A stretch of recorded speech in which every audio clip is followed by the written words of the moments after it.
Banani. Tout on débat pour les femmes à 2045.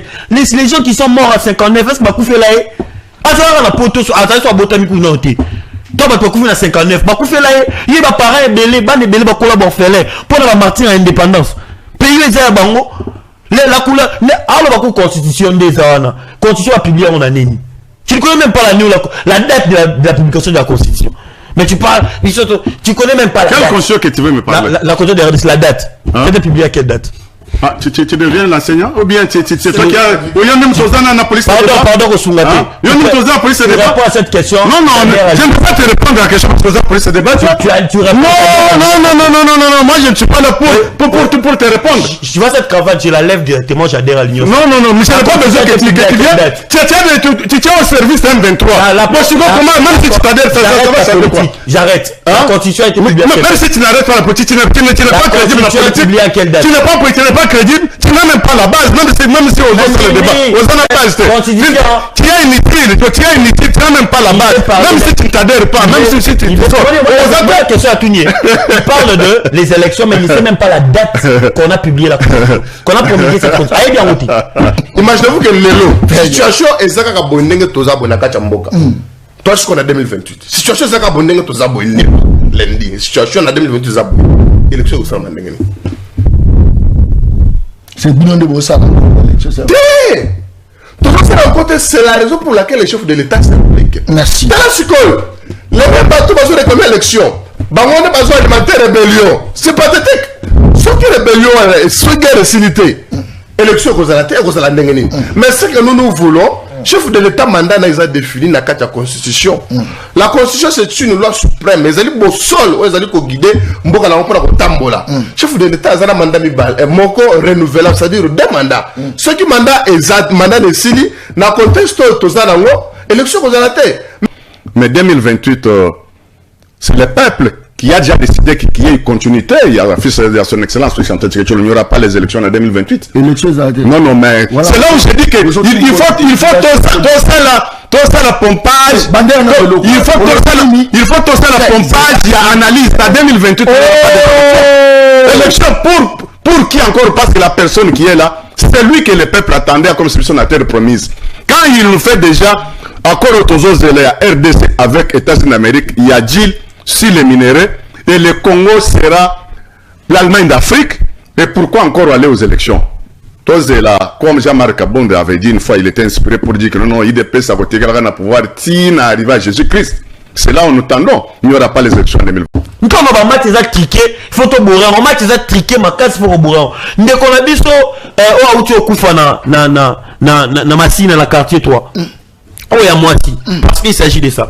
Babomi est soucié liboso. Oh, banel le roi. Babomi va côté les nando. Moi non, babomi liboso. Soucié les liboso. On est toko le bezani. Ah, mais on est incompétence au vendre. Moi, tu sais, moi j'étais parmi les gens qui pensaient que Monsieur Jacquemain Chabani c'est quelqu'un d'incompétent. Oh, incompétent. Oh, Jacquemain Chabani parlait. Oh, qui Jacquemain Chabani à Zoloba. Quand il était CG de l'IDPS. Mais maître Jacquemain Chabani, attends un mandat pour savoir. Aujourd'hui, M. Jacquemain Chabani est plus préoccupé dans la suspension à la mention de l'Assemblée provinciale que Moussala Nayo a signé ça la sécurité. Oh, la sécurité. Mais c'est vrai. Je n'ai pas peur de le dire. Combien de morts? Il y a un ami Singunza, Nalemba, Azumoto a contrat foot quelqu'un à $20. Bamoura ba betieti à Koufi. Ba qui font de place au Lingi. Avec les chefs sur Kengo aussi Kengo. On va parler de quoi? Combien de bêtes nous devons respecter Koulouna plus que policier. Aujourd'hui, mieux vaut être américain ou bien aux arabes, surtout aux jamaïcains, tous à police du maître pour ces pays-là. Babatelo, mieux vaut Koulouna batelo que policier. C'est qui? Nathanaël. Et avant, il y a un plateau, il est obligé à bandosser la pompage et analyse. Pompage? Oui, c'est la pompage et analyse. Il parle en divagation sans maîtriser ce qu'il est venu faire Nakacha Plateau. Ce qui a un système Oyo Baloba, non, ils a se faire voir, soit c'est pavaner, c'est tout à fait normal. Je lui concède tout ce qu'il veut dire, tout ce qu'il veut parler.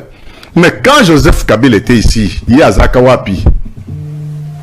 On a vu nos combattants calcinés en permanence. Il était où pour dénoncer ça, insécurité à Zoloba, Namakabo Zoloba. On a eu à connaître un monsieur qu'on appelait Arma Tungulu. Il a caillassé seulement cortège, pas la personne de Kabila. Jusqu'à aujourd'hui, il n'y a jamais eu procès pour connaître à toi celui qui n'a intention et on ne sait pas là où il est, on ne sait pas. Est-ce qu'il peut parler de ça? Mais il se pavane, il vient, oh moi je suis jeune, j'ai tout ça. Mais ça me fait très mal. Je ne sais pas ce qu'il mène. Il faut balancer le pompage et analyse à tout moment avant de venir dans le plateau. Mais ça n'a pas, c'est parce qu'il me parle de Kabila. Il me parle de Kabila. Oh, Batouba Kalsina Kabango, Batouba Salara Boé, Kabila Salara Boé, Kabila Salara Boé. Mais aujourd'hui, c'est le président Félix qui est au pouvoir. Et moi, je n'ai même pas besoin de ça. C'est inconcevable, hein? Un père de famille qui a des enfants. Aujourd'hui, on parle du pays. Mais il est normal. Albanon Félix Fatikala. Mais il y a comme président de la République. Oh! Moi, je te botte à mon tour. Moi, tu vas botter à botter mina parti à Congo. À botter à PCA Congo. Zoao parti dans Congo. Ah, comment je président allez qui a président Félix. Ah, je président de la République. Azalé qui a président Félix. Je sais qui papa.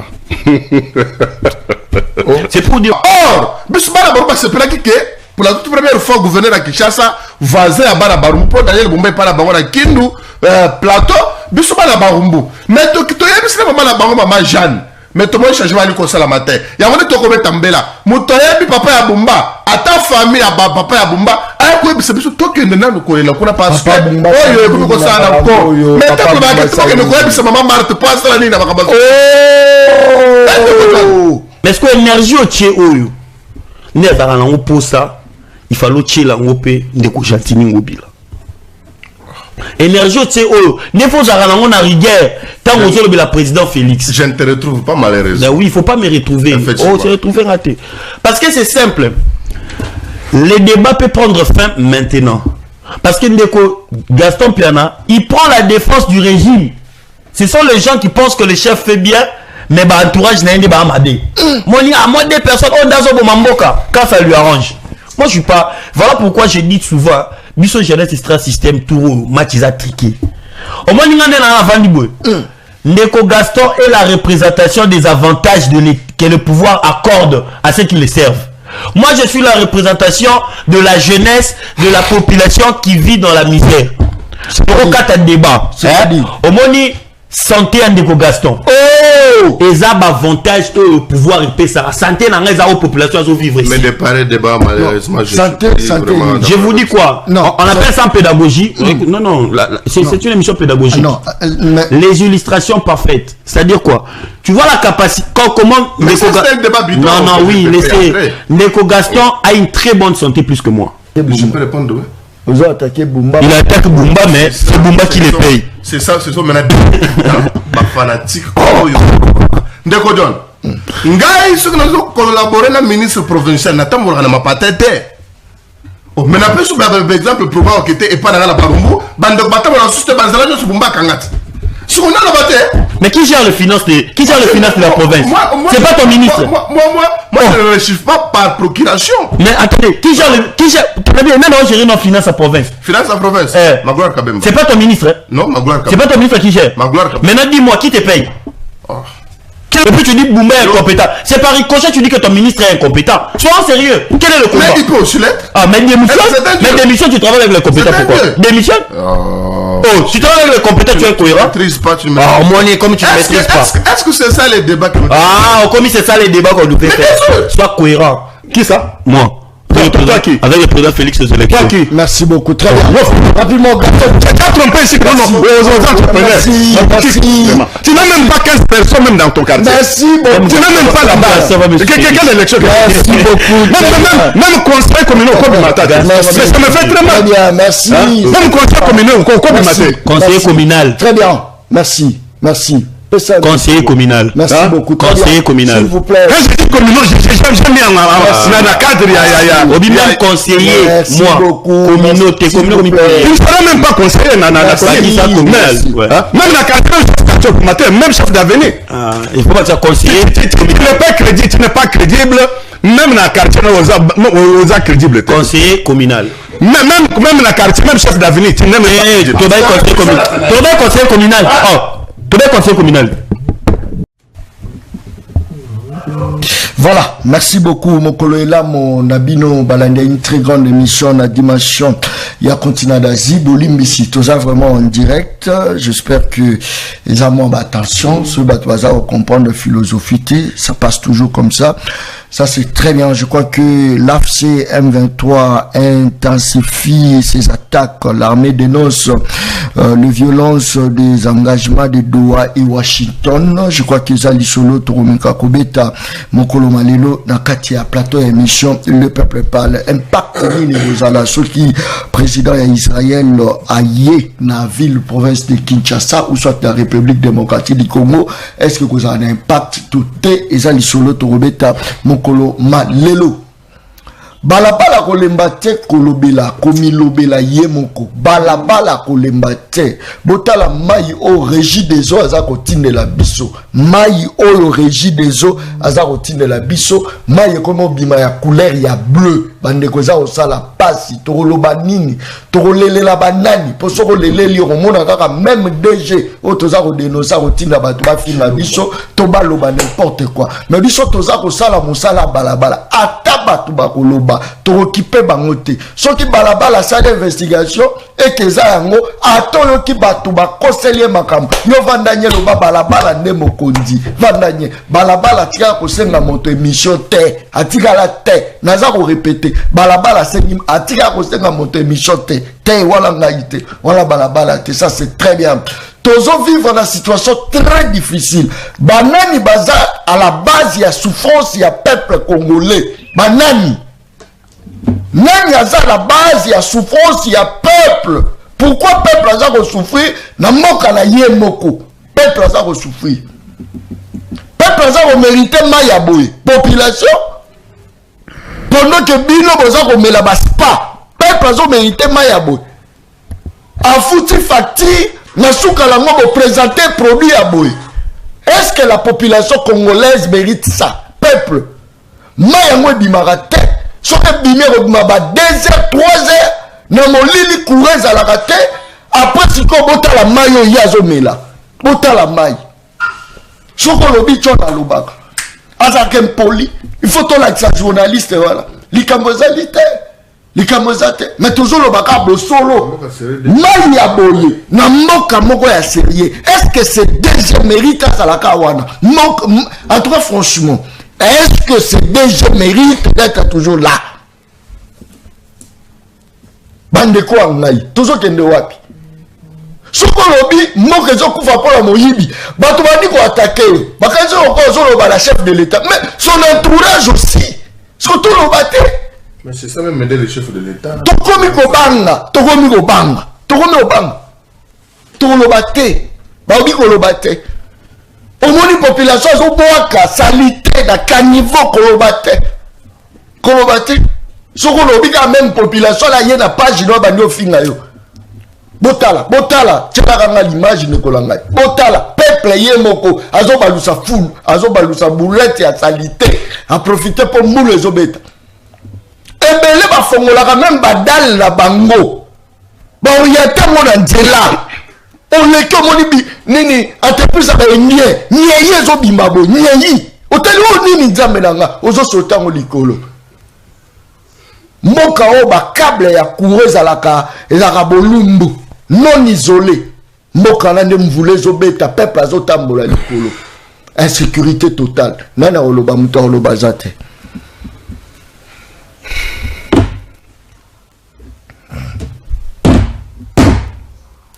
Personne n'a qu'à plateau émission Le Peuple Parle. Tous en Nathanaël n'a qu'à plateau, garçon père Nazal Abisso, tous en Thomas n'a qu'à plateau. Ndeko Thomas, mbotela. Mboti mingi mwana Congo Nazane sengo ya kozwa mbela lelo. je pense que le peuple a reçu la mingi parce qu'il n'a pas représenté le peuple awa. Namaye oyo na kolo na combat peuple, le peuple va se retrouver mais yambo nazo tona boton de son excellence Félix Antoine Tshisekedi Tshilombo. Oh topesa combat fati beton ya Elu Chalema, fils de Sphinx, pour sa diplomatie intelligente, active et gagnante. Et si Dieu n'était pas congolais ndeko John, mais le toza et c'est toza awalelote. Si Dieu était congolais. Comme Dieu est congolais, si Dieu n'était pas congolais, oh, maintenant Nzambaza congolais. Yango ce qu'on est que tozana bon somi, toza sûr que tozo rota terre promise. Oh, ça c'est fort. Toza très sûr que non, ba kaja nyoso ba kendaki na molili po ba kwesa gouvernement, ba bon ba congolais, ba sa ba congolais makasi et baza déjà na yebela. On est très sûr que la victoire est certaine et la qu'est-ce que je peux dire le paradis terrestre où ils a RDC où ils ont son excellence Tshilombo l'émission qu'il avait alors la mission na boum il y a ba occident na oya Paul Kagame na batunaye oya Tchelek biso awa pour bazala combat espionnaye ils ont eu une confusion totale parce que nous sommes congolais. C'est ça notre plaisir que nous avons aujourd'hui. Très bien. Il faut repérer cette information avec précision. Au lobby qui Kalamine était toujours contre la terre promise, c'est ça, non? Justement. Repérer cette information, ils ont les calolés. Nous d'abord, comme notre pays a été agressé, les Bossos ont eu l'agression avec les GRT, mais nous avons connu une troisième guerre mondiale. C'est le monde qui a agressé le Congo. Et ni t'était la force divine qui nous a donné son excellence Félix Tshilombo aya ko kotsa ba congolais na terre promise alongo la biso na boumbu oya gémonique occidentale na oya Paul Kagame na batona Tshilaki biso. On ne devrait pas être là où on est aujourd'hui parce qu'aujourd'hui le monde parle makambo ya génocide, génocauste, plus de 20 millions de morts au Bakoufi. Et le grand président du monde, Donald Trump, reconnaît qu'il y a plus de 10 millions de Congolais au Bakoufi. Et il a tuté dernièrement, parmi tout un lobby, pays où il a énuméré que la guerre a déjà pris fin RDC Zanakati. C'est pour dire que d'ici décembre, janvier, année prochaine... Est-ce que c'est Donald Trump qui gère la République pour appeler cette information qui est dissipée? Non, mais son excellence, c'est Tshilombo qui au Brésil. Cela qui n'a pas mboka autour de la diaspora kuna à promettre bango que on est dans les bons chemins et dans quelques jours matuza oyo banyalaka to kusaki na Congo tozo nyata lokola kayas et paix durable et ça déjà et bitumezo c'est la peuple congolais à côté de la terre promise. C'est ça la grande joie na terme à conviction oyo bimaki na monoko son excellence c'est à partir de là avec basin du temps naba analyse parce que vous avez vu que Batobele John bazo ça la pompage analyse. Oh, bazo ça la pompage analyse parce que le monde parlait sur crime, vol et viol aujourd'hui. Auparavant il y avait ce qu'on appelait la loi de l'omerta. Le monde nous agressait basé à qui n'a difficulté yako doit être Paul Kagame comme auteur à tout ce qui se passe. Mais aujourd'hui bapier nyonso pour Kagame bandaki ko tenir ko zoa soutien et ça déjà kokweya et à l'instant la situation est dans de bons chemins. Les Congolais vont se retrouver paix durable et ça déjà n'apporte comme le Congo notre pays et ça vraie terre promise quand Dieu créa son monde à salama nyonso na monde mobimba mais Congo a chabilembo oyo muto koki koya lelo na lobi kolongola te même rotozoloba sur prophétie en Voulouse Kimoki Mango il avait très bien parlé atika bilembo ke ero songo ya koya bilembo na eza boy ne muto koya kolongola ba congolais na bombo mundela azala muindo azala mundele et fait on est koti pena la personne à Donald Trump qui est animé de la bonne foi en maté bande connaît ba mindele pour à travers diplomatie intelligente active et gagnante to contre la bonne somme. C'est là où on est aujourd'hui et on est trop sûr et il y a une grande fierté pour les Congolais du fait que dans quelques jours Paul Oya Kagame avec ses complices bakole na munoko mboka parce que mundele aboyi qu'on doit ses responsabilités, parce que son excellence quand Chilombo a changé déjà G. On est déjà dans les bons chemins. On a rassuré la population. Non, non. Tu as récupéré Bounagana. Tu as récupéré, comment pourrais-je dire, Goma, Bukavu. Tu as récupéré. Mais Goma, Bukavu, Macron a convoqué qui forum naïe sur la paix des Grands Lacs.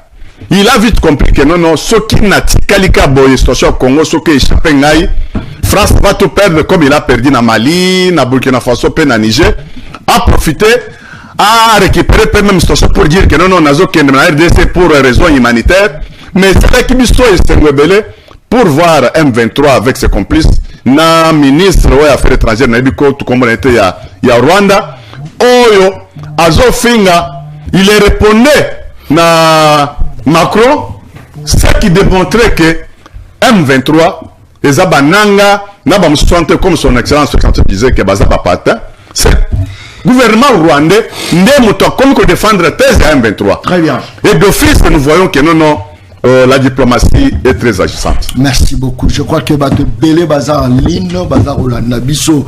Merci beaucoup pour la confiance sur vos européens à l'émission Le Peuple Parle, l'émission à Balabala. Naloba Kiango n'a qu'à décevoir Bino Ata Mokolomorote. Ni solo la bango, ou motaroye Ata opposition, pas ben dans la cana bango, n'a qu'à jouer Ata pouvoir, Bazar gérer, n'a qu'à jouer la population. Comment se fait-il l'opposition sur cette pression?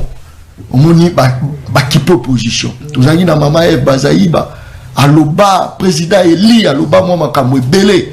Après yango, maire a été asa ministre lelo, moi Aloba Soezate. Adolphe Mouzi tout c'est fini. Bon, bisope balabala, toujours qui pepe. Comment l'opposition fait peur, mais le peuple ne fait pas peur? À un moment donné, les lots, balabala, pas au télé, pas réclamer, courant maille, bien. Balabala, ça pour réclamer. Balabala n'est peuple. Bisopé, photo bangisa, le quoi opposition, je vous bangisa. Ça, c'est très bien. Tout ça, la Nathanaël, la Katia Plateau, émission, le peuple parle. Moi, na Congo. Motena. Mbote ndeko John Kabamba na pesi mbote na bako débatteur na ngai na pesi mbote na bato bazolanda biso na ndaku bisika nyonso bazali na pesi mbote na bakongomani nyonso oyo bazomela maya bleu na Allemagne d'Afrique. Maya nini? Maya bleu. Oh! Maya bleu. Maya bleu eza invention ya sika. Na pesi mbote bon. No bandela nono lo wana bakongolo ba osa nini? Na pesi mbote na bakongolo ba en Allemagne d'Afrique mais ba mais maya bleu. Pesi bango mbote na pesi. Wana maya bleu. Maya bleu. Na pesi bango ya invention ya sika eza. Est-ce que exact que et le coup ils ont raté dans le monde. Ils ont la maille dans biso sika mais bimablé. Ils ont bonne gouvernance, la bonne gouvernance qui fait en sorte que ils ont la bongo. Maille bleu. Maille bleu, ils ont bien ils ont pris sa protéine et ça la bien. Na pesi mbote na ba Congolais nyoso bon banda voyager ou ba faut voyager normalement, il faut désormais bandozo ba parachute, bandozo pe ba parachute. Pour ceux qui crachent ça, le gouvernement peut savoir parachute grâce à taxe à $30. Oh! Je crois qu'ils ont inventé aussi pour ceux qui voyagent à toi en parachute, c'est ce que le gouvernement Lingimbo Ramakasi dans le lobby. La Pessimbo est sous un régime Makala. On dit que on y a $15. Le régime Sika, on y a $15. Tu as $30 pour la taxe à bien. Oh! Pour Lingimbo Ramakasi. Alors, non, et John Kabamba.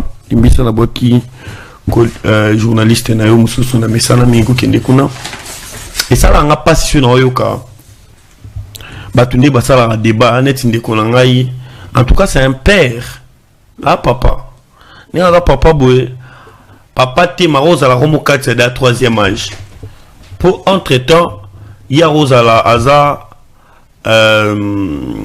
na président Félix baroza la différence ça va une année. Na président Félix, il y a la différence à une année. Donc, la différence, moi, il y a une année. Donc, président Félix, a soit de qui n'a une année, soit un colonel il y a une année. Tant que Akiti a na moto. A na moto. A na moto. Papa wa pozo. Nazo bila moto public. Nazo bila. Anda Akiti boy a na moto. La difficulté va transport nyon soit les qui n'ont. Moteur un peu routier, mon père a fâché. Moi, je suis secret dans la télé. Affaché bimisa, papa. Affaché les bois. Pas foutu bien. T'as foutu transporter. Bon, le confond dans le bain. Mais c'est une fraction de vélérie. Conservateur? Non, c'est vrai, tu vas commencer. Mais il vient, il vous dit, le peuple les Hollandais, mais peuple les Libosou les Hollandais, ils banana nanda. Oh, il y a le peuple est indien, mais banana nanda pour difficulté d'études, banana nanda pour difficulté de logement, banana nanda pour difficulté à venir. Est-ce que tu as un hôtel à venir à banana? Ceux qui les l'ont zambazouillé. Alors, à la fière, au Congo, et au vivre banana. Bon, c'est ça la logique. C'est ça la logique. C'est ça la logique.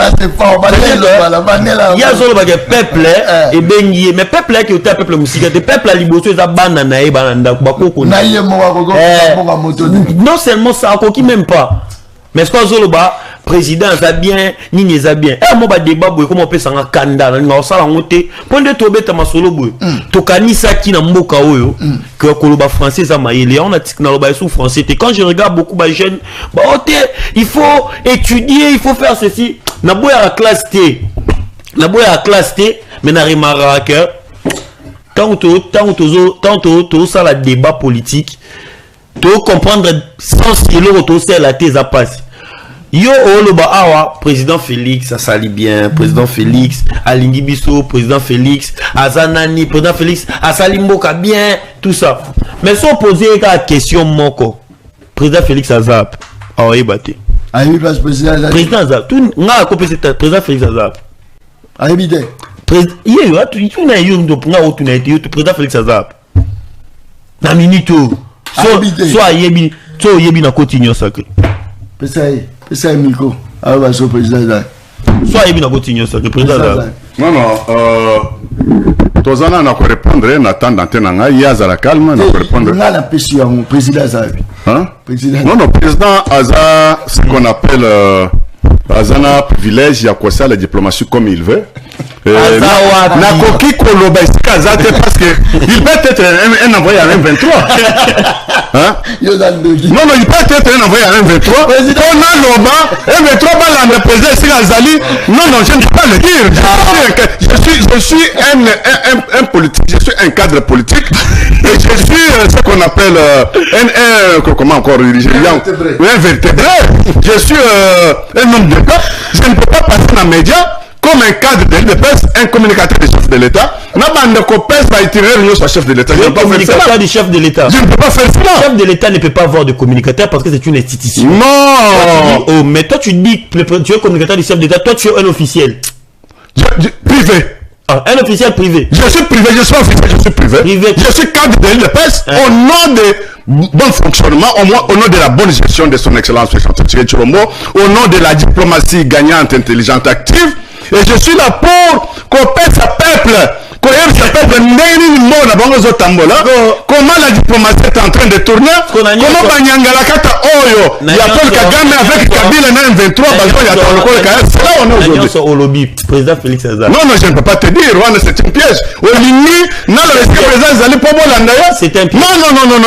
Je ne peux pas le dire. Le président Félix, c'est l'institution. Non. On est redevant de connaître place président Azar. Si tu viens défendre le président Félix Awa, moi, il place Azar. Non. Le président, il y a des voyages aux salles officielles, aux salles privées, aux salles na cadre moko, il y a... Non, laisse-moi te parler une chose qui est vraie. Président, son excellence Aza, n'attend moko où il a commis les lots, tant il y a discrétion, parce que le pays a été laissé na gouffre, na gouvernement AFDEL pendant les 22 ans. Merci. Et si quand il est là, c'est pour libérer le peuple congolais. Là où il est, d'abord, il faut qu'il y ait d'abord une très grande discrétion dans tout ce qu'il est en train de faire. Même Tozoloba Ndambu, Bandambu, pour surprendre nos ennemis et nos adversaires, soi-disant sauvons le Congo, c'est ça qu'on est en train de déplorer, de mauvaises personnes. Moi, dans le bilan et l'OT, j'ai pas fait un débat, j'ai rien fait, mais à poser la question, moi, on va répondre. Non, je ne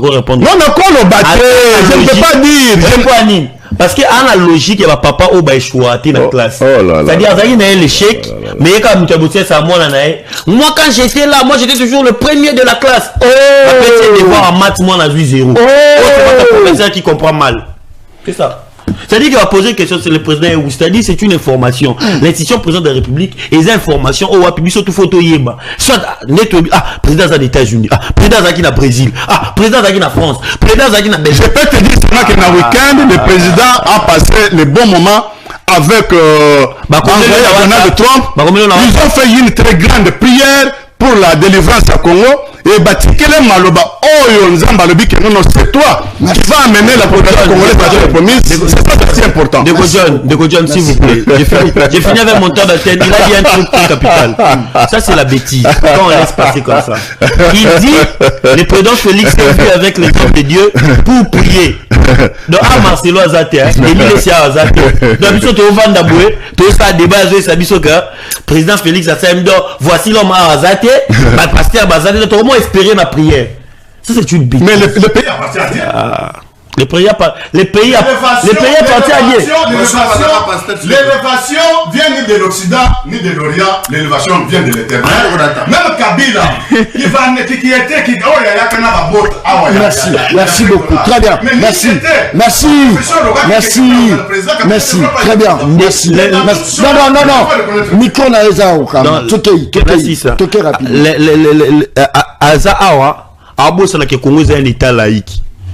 Yo moni lelo na yo ka pasi pena lelo ko sala pena bo po bande bana na yo baza bande ko na ngai baza ba koko na ngai. Kitelo ka lo balobi azo bosa na ke Congo za état laïque. Mais na maloba na a comme ça ngo état chrétien. Oh l'élévation vient de l'Orient. On peut s'en passage ya ba hébreu pour nous remettre marabo ba congolais. Mais tout ça va sérieux quoi. Tout ça va sérieux. Mais qu'est-ce quoi le problème avec vous? Mais laïque, quand on appelle laïque, tous ces laïcs là prévoquent toujours les dieux tout-puissants. Quel dieu tout-puissant? De passage joie à la carte. Qu'est-ce que la laïque? Laïque nyonso ba musulman va faire la passage joie nos zolob. Ba musulman va faire la passage ya zolob. Est-ce que ba kimbangisa va faire la passage joie nos zolob? Donc au fond na yo, vous voyez c'est compliqué hein. Et puis moi mes enfants sont bien éduqués. Non, ça c'est un problème. Le pays ne se dirige pas comme une église. Même l'église va comme ça on va règle. Les pays yesu kutu ye moro mwana nzambe likolo avandi boy. Mais a vu film gola l'état. Mais toi si tu vas venir, tu vas dire non, le pays dit est en train de prier. Donc surtout vendre boy ba tu vas faire na est. Na personne dit bangonde baza bobino ba to IDPS. Ça c'est énerve. Quand on va mettre des triqués, il faut te bourrer. On va mettre des triqués, ma casse pour bourrer. Dès qu'on a visto, oh, tu as coupé na machine dans la quartier, toi. Oh, il y a moitié. Parce qu'il s'agit de ça. Babomi est soucié de liboso. Oh, banel le roi. Babomi va côté les nando. Moi, babomi liboso. Soucié de liboso. On est à ton le bezani. Ah, mais on est à incompétence au vendre. Moi, tu sais, moi, j'étais parmi les gens qui pensaient que Monsieur Jacques Chabani, c'est quelqu'un d'incompétent. Oh, compétent. Oh, Jacques Chabani parlait. Ok, Jacques Chabani a Zoloba. Quand il était CG de l'IDPS. Mais maître Jacques Chabani, attends un mandat pour ça va. Moi aujourd'hui, M. Jacques Chabani est plus préoccupé dans la suspension à la mention il y a l'Assemblée provinciale que Moussala n'a pas assigné ça la sécurité. Oh, la sécurité. Mais c'est vrai. Je n'ai pas peur de le dire. Combien de morts? Il y a un ami Singuza, Nalemba, a vu moto à contrat fout quelqu'un à $20. Bamoura ba betieti à Koufi. Ba qui font de place au Lingi. Avec les chefs sur Kengo aussi Kengo. On va parler de quoi? Combien de bêtes nous devons respecter Koulouna plus que policier. Aujourd'hui, mieux vaut être américain ou bien aux arabes, surtout aux jamaïcains, tous à police du maître pour ces là. Mieux vaut Koulouna battre là que policier. Et mais c'est Jacques Chabani, qu'est-ce qu'il fait? Dans un pays normal, il fallait mention contre il va destituer à l'on ministre. Qu'est-ce qu'il fait? On paye les taxes, on paye tout. C'est comme ça que ça énerve tout le monde. Tu commences à débat. Vous voyez, tu vas tirer sur taxes. Ah, mon gars, quand tu as match, tu as triqué photo bourreau. Et ça triqué ma carte. Tu vas au bibinon des haine. La malam, vous avez au monde. Quel binon vous avez au monde? Moi, toi, Koufi, on a que nous, sa famille, qui sa haine. moi si wana eza haine moi si akufi wana eza haine azalaki na ndako na ye asa libanda te azalaki na ndako na ye libanda te alali donc baye okotela ti na ndako souciete liboso. C'est quoi la mission de la police? Protéger la population et c'est bien, c'est ça non? Parce que ye nani a protégé aïe. Mais tout comme on va vendre, depuis tout le monde là bas, il y a un moment quand quelqu'un ne se lève pas, ça va pas, rien ne va changer. Nena le belo mob. Au moins c'est tout vendre. Tout boulé que on est compétent. Si on est compétent, vous aurez des choses qui vont arriver. Il y a aller la rangungité. Ngounia soir a été occupé malaria té. Des années courant n'aurait pas n'est raté. Ailleurs on va courant politicien monte avant dans la Kimbaté qui avant dans la Massina, avant dans la Bumbu, avant dans la Kasavu, avant dans la Gombe Place, avant dans la boulevard Tchatché Lindaraté. Merci beaucoup. Ça dit que pour dire quoi? Là c'est ça de John pardon. Là c'est ça. Moni kanda on a population faut comprendre que ton équipe on est belé. Biso to zo kemba. Biso to souffrir. Ni ko na biso na kufi à fleur de l'âge. A kufi te pas ke ko linga mobala mutu. A kufi te pas idi mbongo amu. A kufi te pas fingi mutu. A kufi pas l'allié pas na ese. Ça c'est fort. La police est à Libanda. Et puis nous allons s'asseoir tous autres à Tiwapi. Tout le monde là, ni to là pour le bien. Pour politique la muka, faut dialogue. Il faut le dialogue. Bon koto, faut mobiliser pour les élections. Et on a pour le la population zokufa na insécurité maya mabe la nga couleur maï so na lobi bo John Azamabe maya bleu au mona yango population zokufa et puis vous allez dire la bonne volonté du chef de l'État, on a mis ça en prière. T'as la même Moïse Vassili qui a rien à désert. Même Moïse Vassili qui a rien à désert. Ici bah on esclavagisme. Bah comme une anzela, bah le bilon on lia exacté. Ouais mais maï exact. Zone sanction Égypte. Tout zone d'Égypte. Bah j'ai mis auto vendre moto comme il aura. Bah Adrien fait la plateau, il est calmement et puis il est en train de parler. Messieurs, vous plaquez avec la population. Vous plaquez avec les gens. Ça c'est fort. Merci beaucoup. Ça c'est très bien. Merci beaucoup. Tozaroloba pambate, ce qu'on dit c'est la vérité. Botala ba mbiolongo. Mbiolongo. Piodi. Yawala mbolongo. Naloba bien. Mbiolongo tembo. Mbolongo. Botala ba mbiolongo. Oh eza kokota. Boromona ke ba mbiolongo oh eza kokota eza yako. Ebele eza yakopola. Bakwiso bazokotila bato. Mais aucun musuni moko boye bimi ya sika ba mabolongo. Oyebi musuni la mabolongo. Otu na ngai. Mabolongo. Na ebate. Bazo ba olipeka. To bate ilipeka nini? Mikobos yoga. Liga. Mususu ba bengoni. Foi. Ozo bate foi ya nini? Ta forme nini za buma. Nini. Awa buma be. Banano ba sa ko foi aussi la radio. On va faire combien? Faut c'est la radio. Gasopiana. Motena onde ko John, natondi pour na invitation. La pêche pe ba félicitations pour la mosala malamu monene ozali pe ko sala pour na mboka. Merci beaucoup. Ozali ko sala yango na lolenge esengeli oyibaka moto te. Merci. Okangisaka bato te. Merci. Okotaka makopa na ba service à l'état te pour na conduire baninga na yo te. Merci beaucoup. C'est ça des jeunesse ya bonne qualité au toali koluka ya wana. Merci beaucoup. Na pesa pe baninga na ngai o tuvandi na bango mukakoswa pe mbote mingi. Bana ya barumbu baye bazali na kati ya confinement injuste oyo Daniel Bumba kotisi bango. Il faut pas que vous soyez que les gens na kati ya barumbu ndeko John moto azali na aéroport ya Njili akokoma Lubumbashi akomi kolezi azongi mwana barumuna na komi wilerite. Bandela lokola bandela nanu eloko abia balekisaka te bandela o balabala toke lelo suko na kati ya barumbu. Pourquoi na rompo wileri moto na aéroport andila kokoma kolezi akomi Lubumbashi mwana barumuna na komi wilerite akomi na Ethiopie akomi pona nini Daniel Bumba na ministre ya ITP ce qui allait Chilungu bakoti siba na barumuna confinement injuste tel degré Daniel Bumba arrive gouvernement central pèse plus de 100 millions de dollars pour la conseil la banzela mais Daniel Bumba Moutoua na chimu il semblerait que va sélectionner d'entreprise y a prestation na copinage na clientélisme la raison pour laquelle on dit que t'es zélanet ya kabamba Daniel Boumala, ministre de l'ITP, bazu courage. Zéla Kabambar, route, il y a construction, il y a réhabilitation. Bah, comme elle peut se localer par le lobby et construire là dans 2 ans. C'est-à-dire 1 kilomètre. Selon Daniel Boumba, na ministre incompétent à ITP, il faut ça la 24 mois de Kodjon. Namboka nini. Misolo peu misolo na yote, misolo na gouvernement central. Le na pas langai, batimoli Kabambar, Kabambar réseau salaté, batimoli Kabinde, yali ko salaté, batimoli Itaka, batimoli Flambeau, batimoli Croix Rouge, batimoli Bokassa, batimoli Kasai, bana Barumbo bazali ko Kemba. Au même moment. Au même moment. Or, Bissubara Baruba se plaît que pour la toute première fois, le gouverneur à Kinshasa, voisin à Barabarumbu, pour Daniel Boumba par la Bango à Kindu, plateau, Bissubara Barumbu. Mais tu as mis maman la Bango, maman Jeanne. Mais tu as changé le conseil la matin. Il y a un moment où tu as Tambela. Moutoya, papa ya Bumba. À ta famille, à papa ya Bumba. Ah, quoi, c'est parce que toi qui es là, nous connaissons. On a pas ce que. Oh, yo, comme ça, on a encore. Mais tu as dit que nous connaissons, c'est maman Marthe, pas ça, la ligne, oh!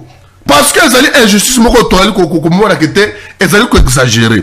Nayo qui a ne bandelo zoloba. Il faut tout éviter dans la vidéo nayo au bateau bana ko bakete no John a fini le chef de l'État.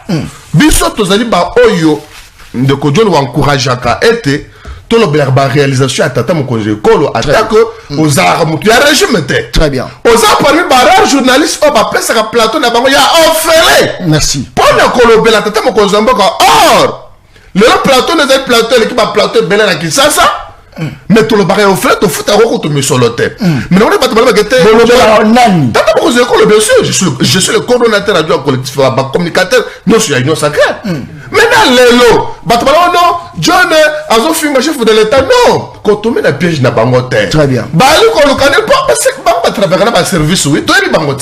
Bali, qu'on le connaît pas, qu'on soit la distraction. Il faut continuer, il y a qu'on servir Mboka. Même temps, on le belaka, service national. Service national, le Koufaka. Nani à la Moussa, service national. Et ça, t'attends, très bien. Et ça, t'attends, la bango. Très bien. Oh, c'est son excellence Félix Antoine Seketi Lombo. Très bien. Sur son leadership très éclairé que le général Kassongo Kabak a écouté le service national.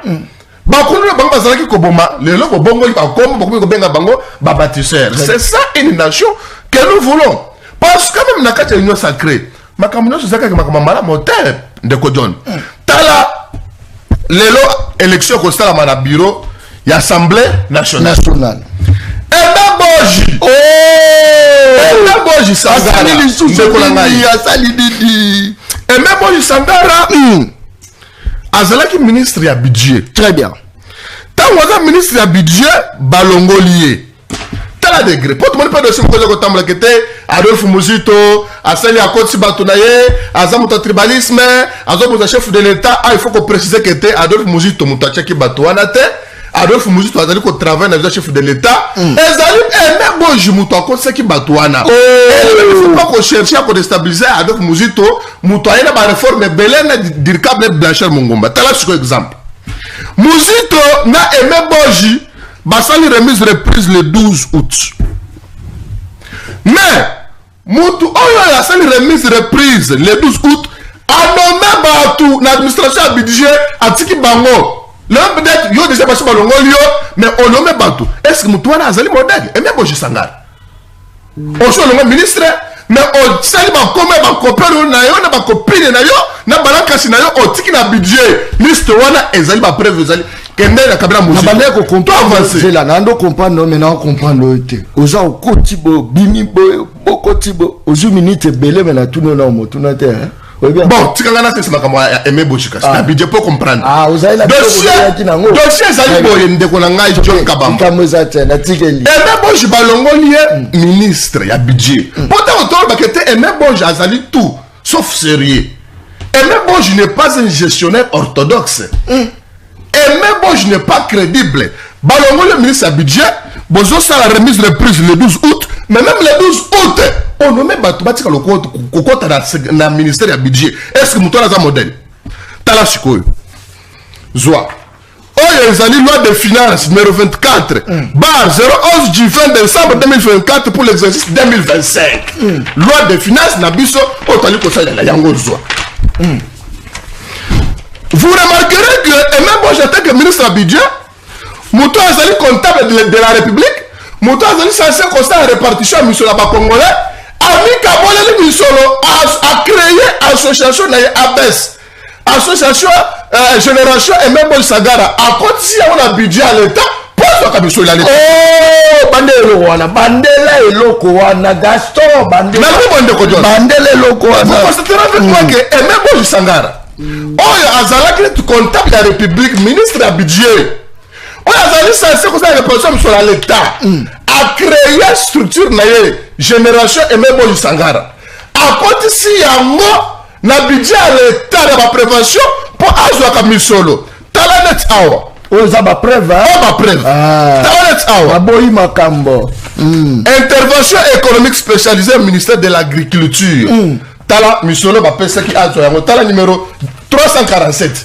génération Aimé Sangara oh tala awa intervention économique hôpitaux généraux de référence de santé Aimé Sangara Amiko Tsi Lisusu awa avant le numéro 54 oh oh ça va sous-bassement bien sûr est-ce que c'est officiel na pression loi de finance loi de finance en ngoyo et dans la réseau sociaux que notre député oh toya awa yango bato bazolela barrière intervention économique structure spécialisée affaires sociales et même Sangara yo Amiko oh Ndoko John intervention économique structure spécialisée action humanitaire et même Sangara azali susu wa Amiko Tigo yo ko so mona yango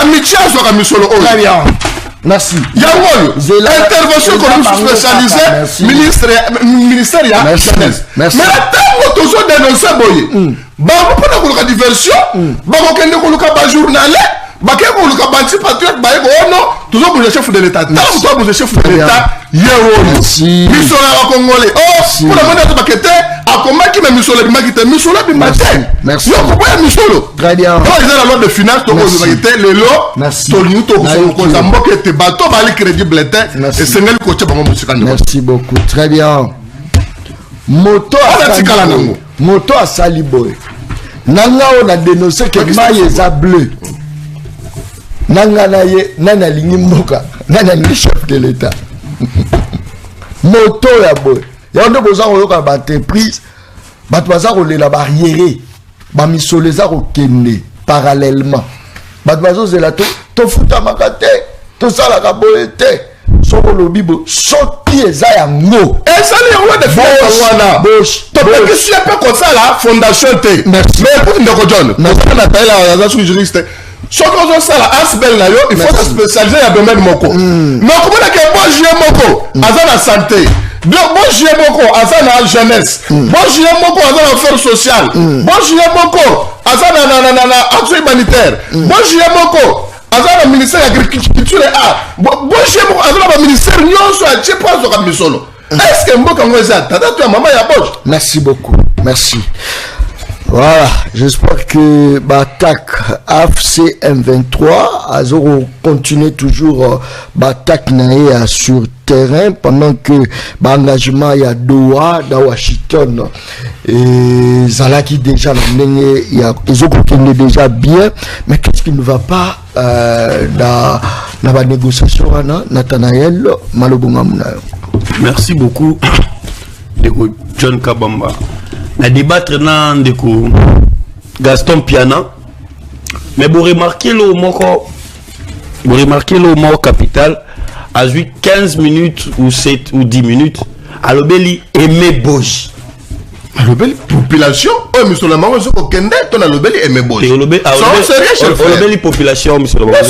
Mais est-ce que l'énergie au tché oyo, n'est pas dans pour ça, il fallait tché la ngopé de Kouchatini Ngobila.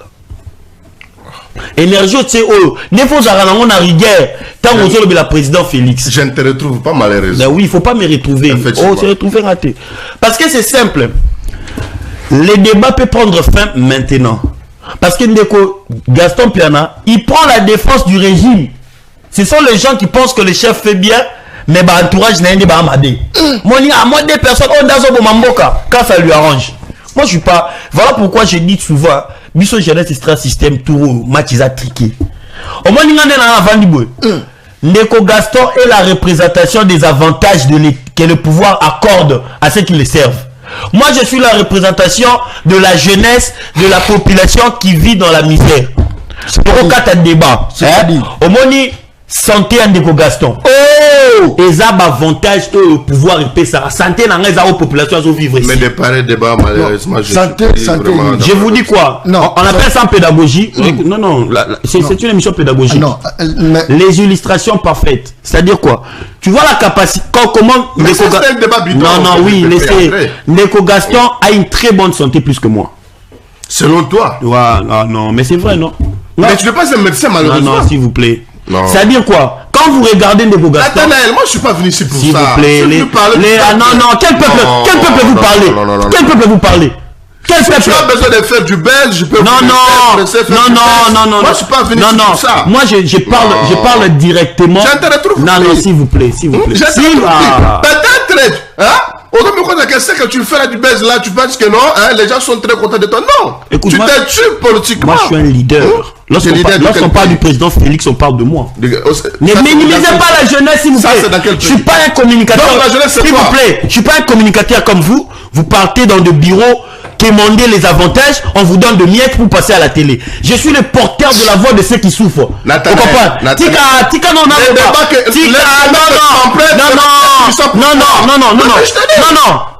tu n'as pas fait un chômeur. Non. Tu n'as pas fait. Tu ne débats pas avec un chômeur. Non. Ah, écoutez, c'est quoi? Moi, s'il vous plaît. S'il vous plaît. Je suis non partant de ce genre de débat. Tu peux pas me suivre parce qu'on n'évolue pas dans la même longueur d'onde. Parce que quoi? Moi ici, je parle d'une cause. Toi, tu parles d'un individu. Je parle de la cause de la jeunesse extra-système. C'est de ça qu'il s'agit. Je parle de gens qui habitent Bumbu, qui doivent dormir à 18h. Je parle de gens qui ont fini les études, qui n'ont pas d'emploi. C'est pas comme toi qui va rouler toute la journée dans des bureaux. Celui qui te traite bien, tu parles bien à son nom. Celui qui te traite mal, tu parles mal à son nom. Ça, c'est pas moi. Et là, non, c'est pas votre temps d'antenne. Tu fais quoi dans la vie? C'est pas votre temps d'antenne. Mais que fais-tu dans la vie? Je suis entrepreneur. Entrepreneur? Ouais. Dans quel domaine? Comme tu n'en as dans quel domaine? Mais je suis prêt. Je suis dans le consulting. Ton bureau c'est où? Comme ce qu'on a là, ça y est. Non, mais parce qu'on a constamment une vacances. Mon bureau c'est un magasin. Bah, consulting, non, c'est pas le baccalauréat, sur des frappeurs, mon bureau ça, bureau ça. Mon bureau. Mais là, qu'est-ce que ça t'a fait? Moi, je suis un conseiller politique d'un ministre. Tu es un conseiller politique d'un ministre. Oui. Et c'est simple. C'est-à-dire que tu œuvres dans le domaine politique et tu ne connais pas comment on peut créer une entreprise, comment on peut gérer des gens. Non. Est-ce que nous devons créer tous les entreprises? Alors pourquoi tu veux remettre en cause ce que je t'ai dit? Nous devons tous créer ça. Pourquoi tu me remets en cause dans ce que je t'ai dit? Je n'ai pas mis en cause. Donc moi, c'est pour te dire quoi? Pour être conseiller demain, pour que toi tu sois conseiller demain, il te faut au Matissa Moutouma au poids joyeux. C'est pas ça la politique que moi je fais. C'est-à-dire c'est ça. Non, écoutez, laisse-moi parler. Moi je suis pas ici pour ça. Nous sommes venus, il y a des questions pertinentes que les journalistes nous posent. C'est quoi la question pertinente? Répondons. C'est quoi la question pertinente? Arrêtons un peu les aventures, c'est un plateau sérieux. C'est quoi la question pertinente? Merci beaucoup. Répondre dans la question. Merci. La question elle est simple, processus de Doha. Avant de parler processus de Doha, je suis en face de deux co-débatteurs de l'Union Sacrée. Et ce n'est pas parce que je suis face à ces deux co-débatteurs qui a sa mise au point dans le rôle de la montée. Je suis censé parler de ce que yo olobeli, pas olobeli nini. Olobeli même j'accepte ta dénonciation. Mais je serais d'accord avec toi. Parce que j'aimerais que ça parte plus loin. Tu es parmi les gens que je respecte, je l'ai dit. Mais ça doit aller plus loin. Et ça la tête quand ça t'arrange et quand ça t'arrange pas. C'est ça là où je suis. Merci beaucoup. Très bien. Moi, je ne peux pas traiter quelqu'un d'un détourné, ne fût-ce qu'avec ma bouche. Merci beaucoup. Moi, je vais apporter des éléments probants. J'ai avec moi la loi des finances, exercice 2025. C'est là où j'ai tiré des soubassements que Tambakamboj a sali. Et quelles que soient les menaces de mort, insulte, j'ai accepté. Mais moi je le fasse pour l'intérêt de la population. Je suis tout à fait d'accord.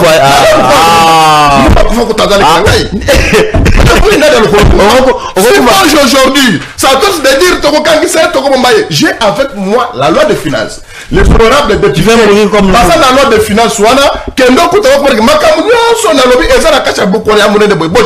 très bien. Adolphe Mouzito. Comment voulez-vous que mon ministre est un nouveau ministre. Alors même pas. Na kacha nous se soit budget et le boji. Et puis ça Kanda. Merci. Ça ne faut pas. Vanda. Mais je ne sais pas pour quel intérêt tu défends Boji. Je ne sais pas. Moi défendre Boji. Je ne sais pas. Je ne peux jamais défendre mes Boji. Non, tu te le Non. Je te permets pas. Mais autant que Mingi, quand je te permets merci beaucoup. Je te permets pas de dire ça. Merci. Pourquoi je le dis? Pourquoi je l'ai dit? Tout dans le secteur, il faut savoir, hein, n'attaquer. S'il vous plaît. Zela Lazare au PSOA. Ils ont droit là. Et Bimi le rôle là, bien te. Santé na Salim. Tenga na lobby bo. Na lobby, quand vous regardez, vous aurez l'impression que Ndeko Gaston a la santé malamu, ngana la santé muki. C'est pourquoi, c'est-à-dire moi so talika né gouvernement de Tambola. Il y a un officiel ngana officiel, il y a un membre gouvernement ngana ya ngote. Gouvernement provincial. Je suis pas membre du gouvernement. Pas gouvernement provincial. N'a pas membre du gouvernement, n'a membre du cabinet. Ah, membre cabinet. Oui, différence c'est ça. C'est quoi la différence? C'est quoi la différence? Oh là là. Oh. Mais j'ai vu savoir c'est quoi la différence. C'est vraiment aberrant. Oh, et puis ce qui est bizarre. Ce qui est bizarre. Non, ce qui est bizarre. Monsieur. Ah, non, tu veux le gouvernement provincial compte 10 membres. C'est constitutionnel. Attendez. Et aujourd'hui, nous avons 10 membres. Et si Gaston Tene également était membre du gouvernement, il faut tous dans la 11. Mais je ne sais pas, je ne te retrouve plus, cher frère. C'est bon, je peux avancer. Oui, ce qui est bizarre, c'est que quand quelqu'un dit des sottises et il crie, il pense qu'il a raison. Et puis bizarrement, ils ont baillé parce qu'ils pensent qu'ils ont raison. Quand j'emploie une phrase, il ne faut pas prendre ça dans le sens littéral. C'est là où l'intelligence intervient. Non. Quand on dit tu es membre du gouvernement, un conseiller du ministre est membre du gouvernement. Non, c'est faux. C'est qui est membre du gouvernement? J'y arrive. Le gouvernement est composé des secteurs. Et les secteurs là sont conduits par les ministres sectoriels. Et les ministres sectoriels sont des organes qui ont un fonctionnement bien établi. Et dans ces fonctionnements-là se trouvent des agents. Quand tu es un agent politique, pourquoi quand le ministre part, il part avec les conseillers si les conseillers ne sont pas membres du gouvernement? Si on a dans le secrétariat, n'a rien à comprendre de le gouvernement. Parce que le secrétariat, les administrations. S'il vous plaît. Ça c'est les études. Mais c'est constitutionnel. Ça c'est le droit. Mais ça c'est les études. Ça c'est l'intellectualisme. Le gouvernement est constitutionnel. Tu ne peux pas inventer les words pour dire que non. Les gens normal tombent sur 1 plus 1 égale 2. Tant on m'a dit sur 1 plus 1 on a sur le salaire en haut comme moins 1 au comprendre. C'est ça le problème. Il faut qu'on définisse, il faut les cas bien. Il faut comprendre bien. Ce n'est pas au sens littéral. Pour un conseiller, il y a un ministre. Quand les ministres partent, on peut ballonner. Parce qu'ils sont membres du gouvernement. Ils sont membres du gouvernement, c'est monsieur. Tu dis quoi? C'est quoi ça? Tu dis quoi? Ce sont des personnels politiques, des membres des personnels politiques. Les cabinets est politique. C'est-à-dire, les membres du cabinet d'un ministre ne sont pas forcément les membres du gouvernement. Ils sont pris en charge par. Ils sont payés par quoi? Ils sont payés par qui? La taille du gouvernement. Ils sont payés par qui? Ils sont payés par qui? Merci beaucoup. Même les chauffeurs d'un ministre est payé toujours par le gouvernement provincial. Mais ça ne veut pas dire que même les directeurs des cabinets du gouvernement, les chauffeurs des officiels, les chauffeurs des officiels sont des ITPR. Faut faire attention. Les chauffeurs d'officiels ne sont pas nommés par le ministre. Ils sont délégués par l'État. Ce sont les agents publics de l'État. Les chauffeurs. Les chauffeurs. Les chauffeurs. Mécaniciens. Aux unanimes.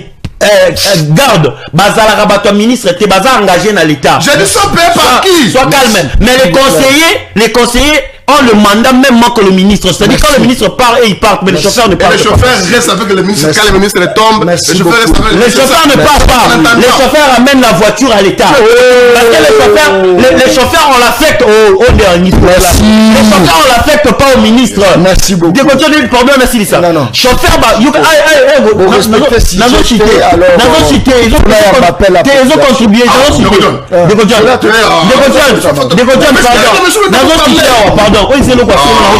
Il faut voir que chauffeur on va passer à ministre, va passer à ministre chauffeur té, va passer à kande mutukawana et que ne kozwa ministre mutukawana va passer à chauffeur. C'est-à-dire que chauffeur to va passer mutuka officiel. Il y a zo kengela mutuka. Il y a un moni mutukawana que le ministre longo chauffeur faisons la mutukawana. C'est faux ce que tu racontes là. Abi c'est faux. Abi c'est faux. C'est faux. Abi c'est faux. Oui. Un ministre ne peut pas engager un chauffeur en de Kumbara, il y a une mutuka officielle. De Codion, jardinier. Nanda ya ministre, na chauffeur à ministre, na garde à ministre sont payés par le gouvernement. Mais pas par le ministre.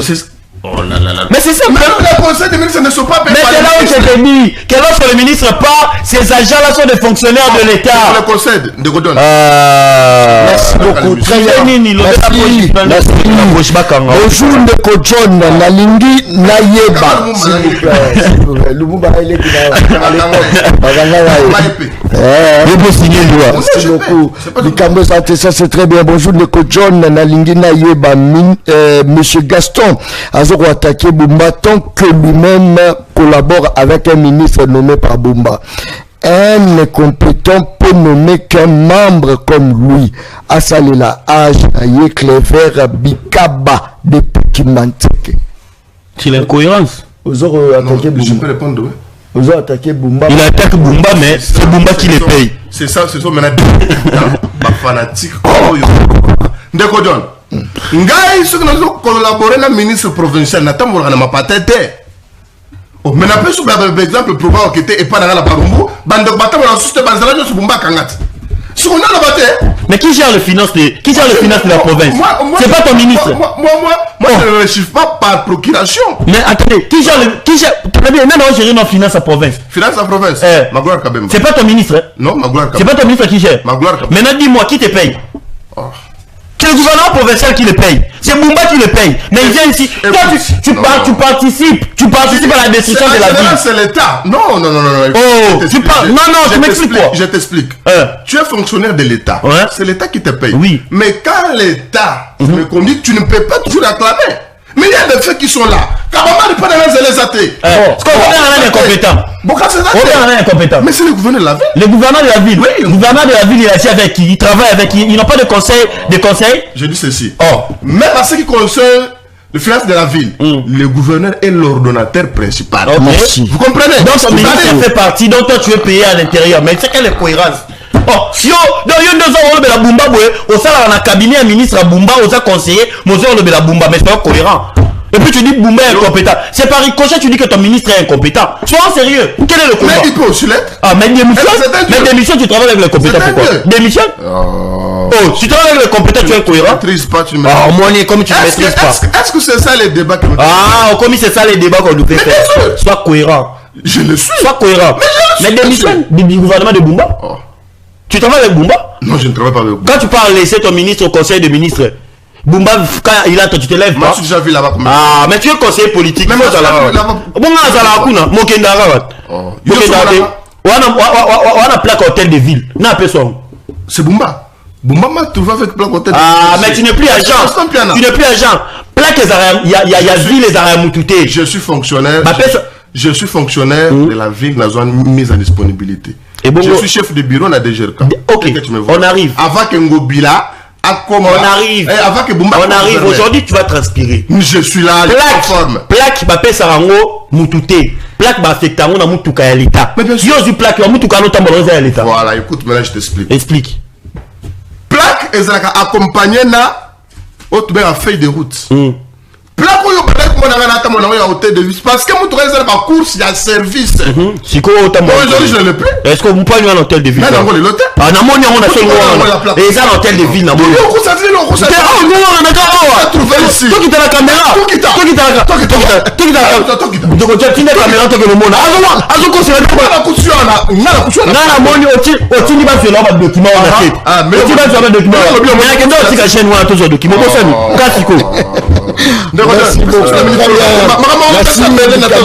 Merci. Bonjour Ndeko John, s'il vous plaît. Toujours comprendre rien jusque là, c'est Ndeko à Cap ya Moïse depuis Bumbu. Oze Michel Balabala.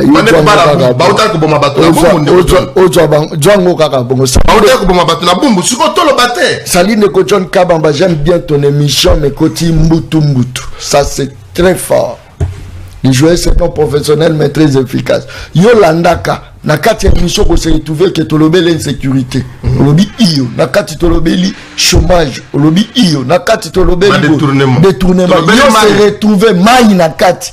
Tolobeli chocolat là-bas. Mission ça été planifié, il faut parler ça, il faut pas Ba bezo mbenga ba professionnel lelo ne baza accompagner bato bazo boma mboka. Talanga lobi na bandi lisusu, ça c'est très bien. Merci beaucoup. Peselangai ndeko na ngai wana zwananu miko na ye. Voilà, je crois que m'appelle les Arokota. Bonjour Neko John, mbote na bino nyonso. C'est Prosper Mbanga. Prosper Mbanga. Na pesio mbote ndeko Prosper Mbanga. Place aux Arolanda Bichon. Merci beaucoup. Mais par moi, c'est comme si Mamoto Sami doit. C'est comme si ma produit dans le foot amateur. M23, AFC, Bazar continue toujours d'attaquer dans nous, mais yo inventé à moi. Donc, John, Nazozo n'est pas. C'est Jonathan. C'est qui? Nathanaël. Et avant, il y a un plateau, il est obligé à bandosser la pompage et analyse. Pompage? Oui, c'est la pompage et analyse. Il parle en divagation sans maîtriser ce qu'il est venu faire Nakacha Plateau. Ce qui a un système Oyo Baloba, non,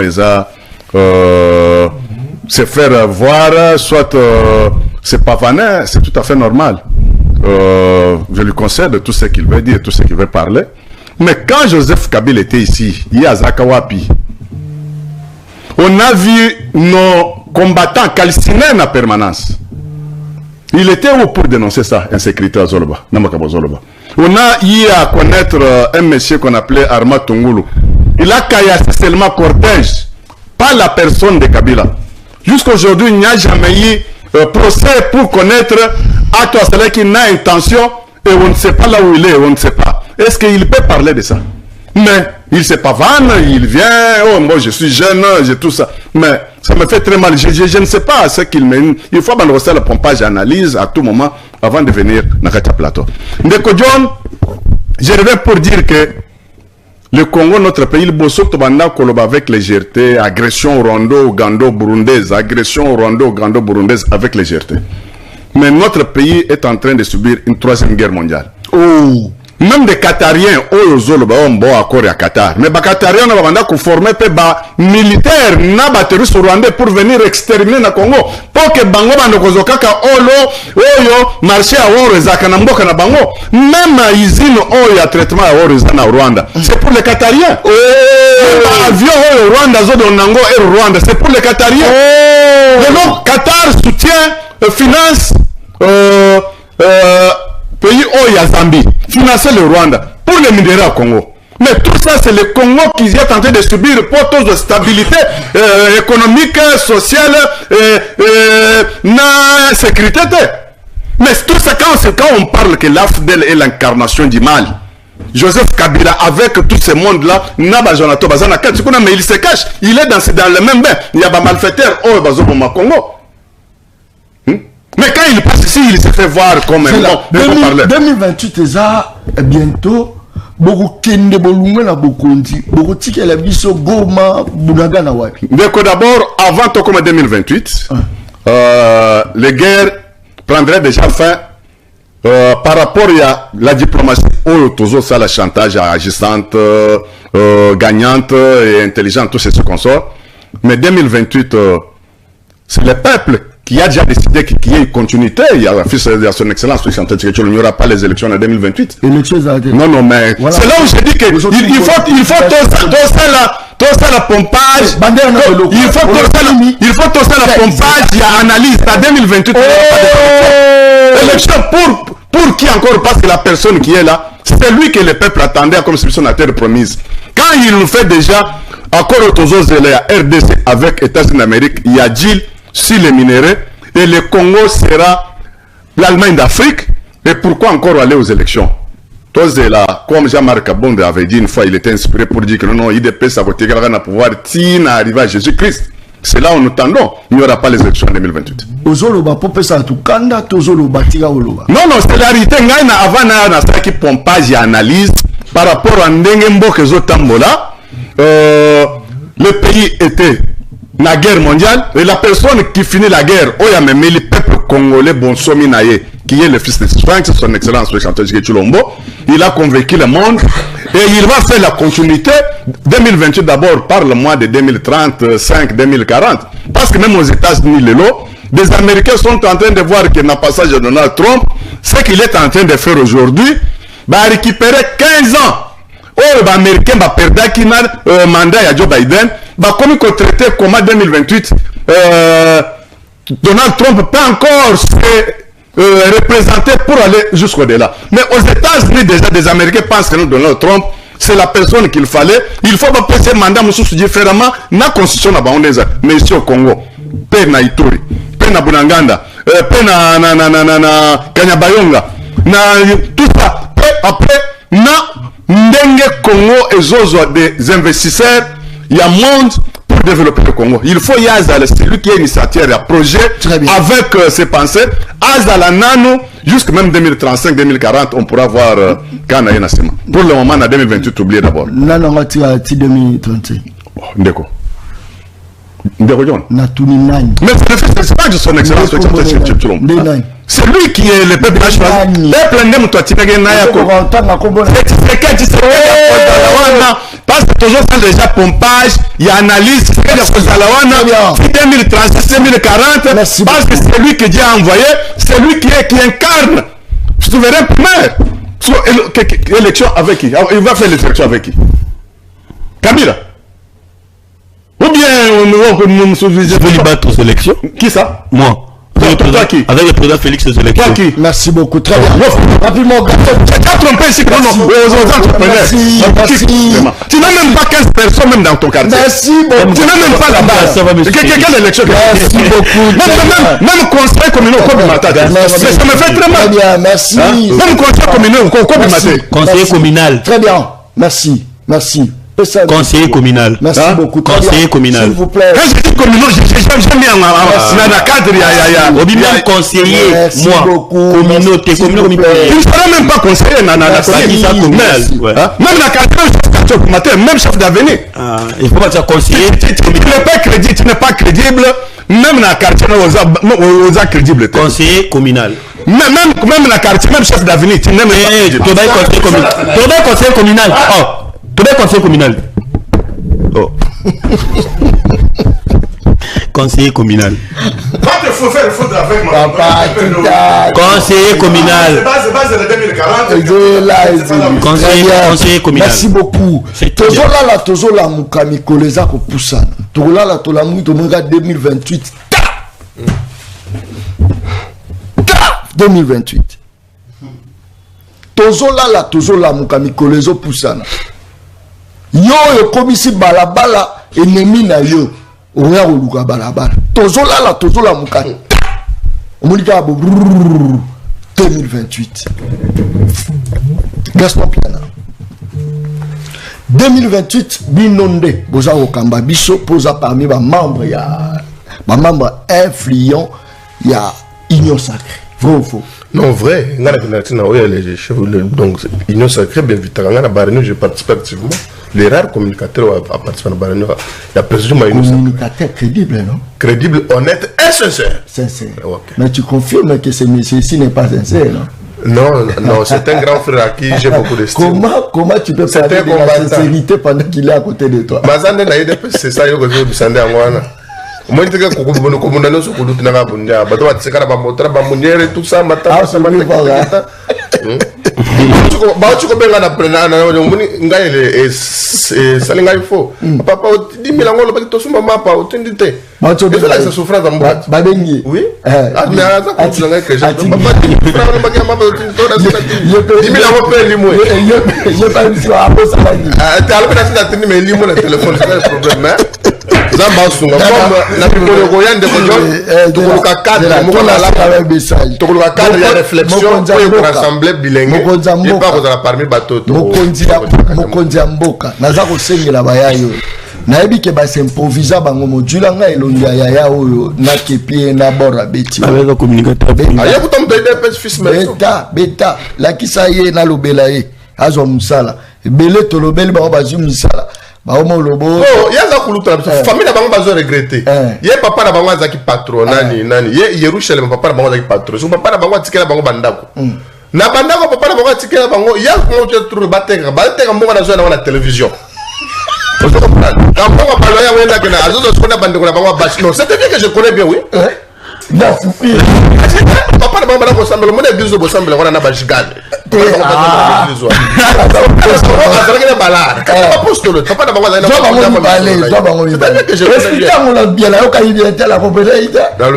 papa baza na mbongo. Papa. Yerusalem, Azam Nangai, à qui j'ai beaucoup d'estime. Mais moi, quand je suis d'accord que il y a personne de trouver la idée de pèse, parce que le ministère est belé. Papa, maman, c'est qui patron. Patron. Attiqué la maman, va parler. Chikoyo, il y a souvent comme on note qu'à parler, voilà. Azam va moto à la mission. Et le cas de trouble de la famille, pas que nous avons un loyer, bande de connaître Bassi. Bazo là, Azos, mais Azos, le blague, chef de l'État. Azos, le blague, il pèse partout au pouvoir. Merci. Donc, au Guisset, comme on peut compenser, pour la monnaie, merci. Nous avons un âge à retraite, oui. Après l'administration va continuer. Va continuer dans le cabinet politique. Dans la dernière minute. Merci. Mokonzambo, il faut soutenir. Nabike, olala olamu que moninga muta s'improviser au communicateur. Yomo otuna o soit otua. Nesi vie nezaza s'improviser yemo. Te ya muta ide pesa, o s'improviser ndengeni. Ide pesa. Ti azo ya ngam na commissaire communicateur. Ide pesa. Lo musuto lo barater. Mais il faut même battre beleti. Belé. Même au Azo Finanga. Au Kangisaka ndete mo format. Na format. Ça c'est fait. Ah ouais, mana yeyo. Ah ouais, on a battu vidéo à Tangazola là dans le John Kabamba. Ça c'est très bien. Merci beaucoup. Je crois que 2028 bientôt, je crois qu'il faut tout ça à moi glissement monter. Nazola m'appelle la bino population. Parce que les gens pensent comme si on est contre. Je suis le seul et l'unique journaliste à la tendance politique. Na finga kapete. Na finga raté. Na tika ko finga mokonzambo raté, mais na loba la vérité. Na za loba marambo za ko sala. Nes 2028 za ko koka. Nes na ngila lobela bango. Baza la chômage mokonzambo. Communicateur na yo moko. Bazo tuna ya nyabala profession comme communicateur. Profession a comme communicateur. Yebsa. Bosunga bango va se retrouver quand même bavananye parce que ceux qui va se retrouver au risque au tchaba militaire na ba parti clé na ba poste clé ya mboka ba poste aux sénateurs militaires à la nes vient na yo ko chai poste te chai julanga ko chai poste te pesa ka mbongo sa commerce azo poste te o se kamala belo se d'abord c'est comme on bat pas le gros na vie à tolo baka parce que ça là ba communicateur musuto bi moko nzamboka pesa poste apesi poste ma papa ye azo poste te moko nzamboka mais pesa quand même moi mbongo ça le commerce ça commerce il y a dans ma na ba boutique ma kasa ba boutique la moto na ba moto apesa kande ba petit ne ba bola là na église absolument ma chef le biso ndaka na ba poto na mokolos ba cigarette style ali boum Gaston Pérana Malmonga bla bon ndeko John makambo élection na sana moi territoire je m'occupe pour la vérité je suis à Kinshasa dans le but que batunyo so ba dire Kinshasa ba mabe par exemple tout na moninga na biso Patricien Ngongwa Bakazi wa ministre ya santé très efficace ba point docteur Patricien Asali banda Kinshasa ba ministre de la santé pour ça jamais il est fait le docteur ba dendo zo simba ba ce n'est plus le cas très bien bato banda ko tel so bato michopo zo miso zo malibanda na ba radio ba comme si un commerce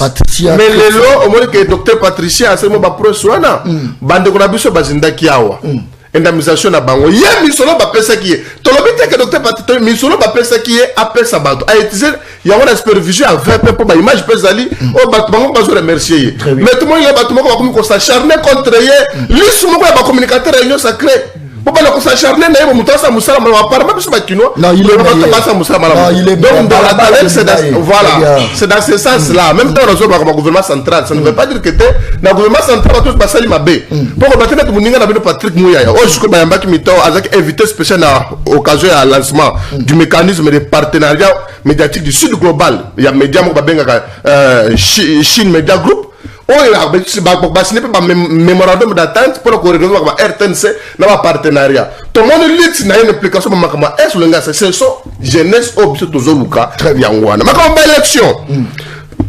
non, Félix Fac en 2045, tout ça dans le pouvoir, mais la population dit il faut comprendre malam. Pour que les candidats bêtis. Mais il faut expliquer Congolais comme malam. Vieux âge, je suis habité. Il y a pas ça là pour retenir Babiso. Yo ça sport. Bakage na sportif. Ndeko John. Imaginez-vous que lelo situation ezaka ka bonenge toza bonaka chamboka. Toi je connais 2028. Situation ezaka bonenge toza bonne lundi. Situation en 2028 za bonne. Élection au sein ndenge. C'est bien de bossa. C'est la raison pour laquelle les chefs de l'État s'impliquent. Merci. Dans la psychologie, les mêmes bateaux besoin de combien d'élections? On a besoin d'alimenter rébellion. C'est pathétique. Ce qui est rébellion, c'est guerre de civilité. Élection cause la terre, cause la ndengeni. Mais ce que nous voulons, chef de l'État mandat n'a défini dans la constitution. La constitution c'est une loi suprême. Mais elle est beau sol, elle est guider. Mboka la mpona kotambola. Chef de l'État a un mandat mibal. Et moko renouvelable, c'est-à-dire deux mandats. Ce qui mandat exact, mandat de Sili, dans le contexte tozanango, élection cause la terre. Mais ce qui est Tumba et Sili, Mboka ko li constitution changer té. Mandat chef de l'État et Sili. Donc organiser ma économie. Mais nous travaillons pour conserver le pouvoir. Merci. Et conserver le pouvoir, et le béca a été félicité. Donc on a besoin de nous souper dans la union sacrée, ainsi de suite. Mais c'est là nous travaillons, les chefs de l'État commencent la mission. Il y a qu'au cas où la mboka na biso, na bombe plus de 30 ans, bah comme on va bande na biso. Et aujourd'hui, tout ça ce qu'on a logique, il y a malamou, il y a qu'au cas où la mboka na biso, le Félix doit encore être là. Il faut ça parce que par Congolais, très bien, merci beaucoup. Je crois que même question dans un de Nathanaël pour la m'appelle la population. Beaucoup en ligne rapidement. La fongolisco téléphone nangai. Beaucoup en ligne. Bitumbo toza robunda pour l'intérêt na peuple. Ouais. So boyo qui sango ba lever John Kabamba loba ba lever pour l'intérêt à banate ils ont pour l'intérêt d'un bino. Ça veut dire qu'ils dénoncer pour l'intérêt d'un bino peuple. Ce qui est le balobina comme journaliste à chaud pour na bino peuple. Très bien. Nathanaël. Nous sommes tous à l'amour. Plus question d'élection. Il faut peuple ailler que il faut ça la pompage. On dit pompage à nini? Pompage d'analyse. Pompage d'analyse. Malobonga muna. Merci beaucoup Ndeko John Kabamba. Rapidement. Merci beaucoup Ndeko John Kabamba. Non, le banana rapide parce que pour moi, je suis venu passer un message. Faut que na maramunyo soit lobby. Mais ça n'a pas parce qu'il me parle de Kabila. Il me parle de Kabila. Oh, Batouba Kalsina Kabango, Batouba Salaraboé, Kabila Salaraboé, Kabila Salaraboé. Mais aujourd'hui, c'est le président Félix qui est au pouvoir. Et moi, je n'ai même pas besoin au Salamara. C'est inconcevable, hein? Un père de famille qui a des enfants. Aujourd'hui, on parle du pays. Mais il est à mon nom normal, Albanon Félix Fatikala. Mais il y a comme président de la République. Oh! Moi, je vais botailler à Botamina parti à Congo. Babotaille doit payer Congo, Zoao parti dans le Congo. Allez qui a président Félix. Ah, je président. Azalé qui a président Félix. Je sais qui papa. C'est pour dire quoi? Moutoua botaille n'a parti à Congo ezate. Ba master nangai bola nangai. Ba jeune. Bana ba bazala na ba poto ba kenda utanga mémoire zonga tini ezate. Ba bazala la muki na tongo asokoli boulot ezate, matolo tout ça, tracasserie. Tout l'équipe bango nebelé. Baza soki ka soki moi 5000. Batu ba gérer mboka. Bara so 5000. Na 5000 personnes wana ya muki wana. Dites-moi, combien de gens qui ne se font pas soigner na mama em? Combien de gens bakufara likola typhoïde malaria? Maladie on a kufa na changu mokonza mboka kufa na ngoto ke soin na Chine. Oh! Ni mwana ministre akufa na ngoto ke soin na Allemagne. Ça c'est fort. Monsieur to kufa na ko. Yo mwana mokonza kufi na accident moto. Oh! Akufa na ngoto ngam na mata ngo régulation route ezate. Oh! Ngai ndi na yo pas yo ko da kufi na typhoïde ali ya dendo wapi? Ali ya poso wapi? Ali ya poisson wapi? Bandelo wana. Nabi ba malade biso na kufa na ngwa kufa la boje c'est ça le problème. Nabi nga kufa na malaria na kufa na typhoïde. Mwana mokonzi ngo kufa na ngote. Oh! Na ya dendo ya dendo. Na ya poso ya poso. Oh! Ba ya poso te. On lia ngote nga na kufa na malaria ya obela malaria te. Mwana mokonzi. Obela ngote. Obela malaria te ponga malaria ezonga pa place ngungi oswa ye ngungi oswa ye ana climatiser. Ana be insecticide nyonso. Biso to dindara yo za ayebi bumbuke ayebi selemba okebi ayebi tchela te. Kuna to gena ba kolwezi kuna ayebi kuna te. Baby Kabila te kuna. bayebi kuna te biso to vivre en haut ko lelo to tulunga to sala débat to vanda na ngabota mana Congo za nani Congo za nani pour ya loba Tshisekedi faut tika la pouvoir ce que so to bien tika la pouvoir so ka tikalité ba o cha nani c'est là où il y a un ba chamiser personne n'est né avec de l'expérience. L'expérience s'acquiert. On ne peut pas nous... Qui fixe les prix? Le ballon Jean-François, qui fixe les prix? Qui a dit que c'est bateau, on ne faut pas ça les lots boué, on ne faut pas ça la boué. Pour diriger les pays, il faut telle jeunesse, il faut étudier comme ça. Banani. Tout qu'on fait d'abord, au débat, on le voit pour les femmes à 2045. Les gens qui sont morts à 59, est-ce que Bakou fait là? Attends, la poteau, attention à Botanique ou non? Toi, tu as 59. Tu as il y a pareil, belé, ba collaborer pour la martyre à l'indépendance. Pays les airs bango, la couleur, la constitution des Awana. Constitution a publié en année. Tu ne connais même pas la date de la publication de la constitution. Mais tu parles, tu connais même pas la date. Quelle constitution que tu veux me parler? La constitution de la date. Tu as publié à quelle date? Ah, tu deviens l'enseignant ou bien c'est toi qui as... Pardon, Osungate.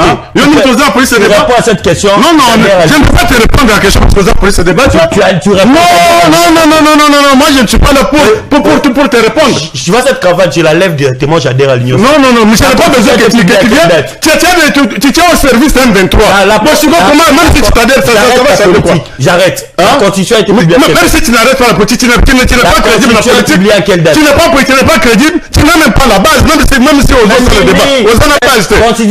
Tu as une étude, tu n'as même pas la base. Même si tu ne t'adhères pas, même si tu ne la question à Tounier. Il parle de les élections, mais il ne sait même pas la date qu'on a publié la constitution. Qu'on a promulgué cette constitution. Ah, bien voté. Mais il parle de. J'ai la constitution, dans la carreau du jour au jour. La date. Non, je ne peux pas te répondre. La date, c'est quand? Je ne peux pas te répondre. Je ne peux pas te répondre. Là, je deviens maintenant dans ton service. Tu commences à maintenir l'ordre dans la route. Merci beaucoup. Pour finir, moi je dis ceci. C'est l'ère, s'il vous plaît que je finisse de vous donner, j'ai compris rapidement. C'est l'ère de la jeunesse. La jeunesse pauvre, la jeunesse extra-système, la jeunesse meurtrie doivent comprendre que Badjouana, l'équipe sont les lots. T'as pas un bon, on a qui me colle, on a monté ma bille. L'équipe sont les lots. Au moins des aboués. Soko ebisi ministre nyonso à sa meeting abengara bana na ena batu balia mbungu na autondi sati. Merci beaucoup, ça c'est fort. Très bien. Merci. Coton Line au défendre Mokanayo en dehors il y a la République démocratique du Congo et ça les loroté. Et ça les loroté. Et ça les loroté bande quoi ngai. Coton défendre la République démocratique du Congo. J'aurais préféré qu'ils a caméra au azo kata mwandam. Tukomina shuka. Nabi que madame Azobé. Madame et bon Chantal. Et Bimi Chantal. Les exemples professionnels. Ah ok, ça c'est très bien. Merci beaucoup. Coton Line au défendre Mbokanayo. En dehors, il y a République démocratique du Congo. Toi, la Mboka Moussouté. Bata personnalité. Allô, au Bengiswap Komona. Allô, Ngai Metengoi. Na bengi bino na Masina. Est-ce qu'il y a d'autres autorités au Finga gouverner ceux qui est le loi d'abongo n'a yango de la scellé et donc gouverner yango la bengue nationale. Merci beaucoup. Très bien. Babi gouverneur mtazo saloni. Zo miko chana. Zo kima miko zo ba na pembe. Zo bango bomba sala ngana. Yo hypocrite. Je suis comme Gaston Pierre Atene ko John. Allô ndeko ben biso komona. Allô? Moi j'assiste ouais, ben biso komona. La bengue na mon pour la fête. Très bien, participation dans bataille personnalité. Bon, on a essayé la qualité à droit. Normalement, sur la nuit, il y a un babongo pour pas dans le pouvoir. Pouvoir peut-être que on va taper l'eau, c'est pas sur le bagarre, on a senti ça ma cam. Mais mboka est un malade muté. Ce que le babongo va avoir la sentiment de malade muté, le makambo est dans la et dans la bonne intérêt à population et non intérêt à parti mon boy. Merci beaucoup, très bien. Alors, nous avons besoin de problème.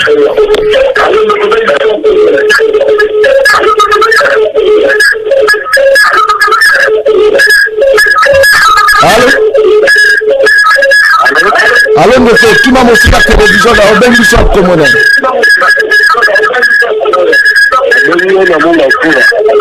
Très bien, participation. nalobi boye boyebi soki moto alinga kufa na ebale donc soki nyonso ya koluka pasi bapo abika alors ezali mbele moko na union sacré. Alors merci beaucoup. Allô, ndeko ben biso akomona. Allô? Allô, ndeko na bengi na allô, ndeko na bengi na na Kankokoro. Aux amis militaires, j'espère. Hein? Participation dans les aboués. Guerre, il y a beaucoup de biso et ça conflit politique. Donc, il y a politicien, beaucoup de biso. Papa, il y a pas donc, conflit aussi la guerre fait aussi là. Guerre, il y a pour la population, il y a conflit politique. Merci. Merci. Allô, le Robin Bissou Komodani. Allô? Allô, Nego?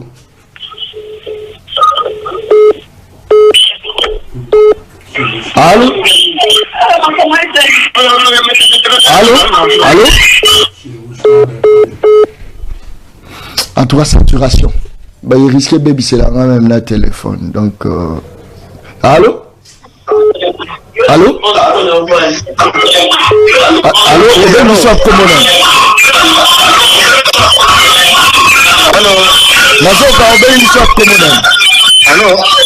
Nazoka Robin Bissou Komodani. Qui m'a mis la télévision, tout ça, comment on a trésor?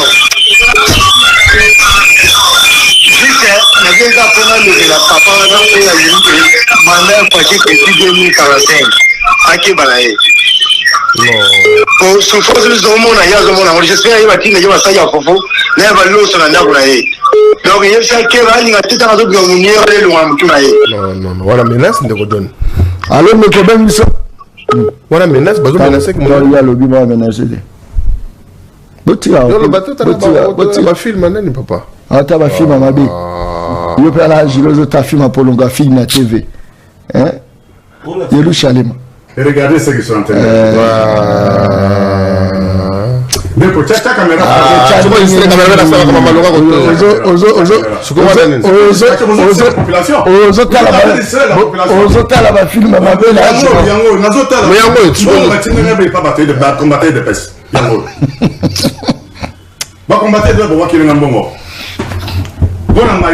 Défendre son excellence fait que ça chilomba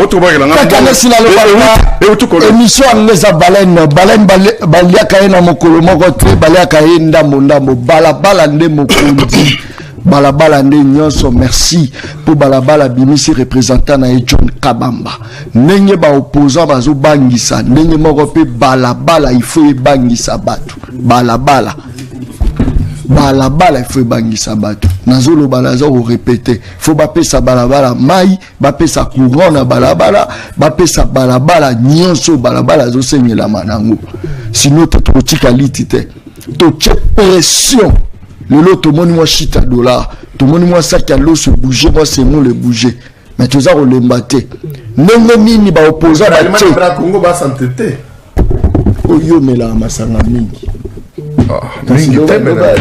Bralimana Bracongo ba santé. On mukoko samba. Est-ce que on les solo ya batu o te boni? Pas de la rekiti. Mais Castel on va dire 4000 et ça 4000.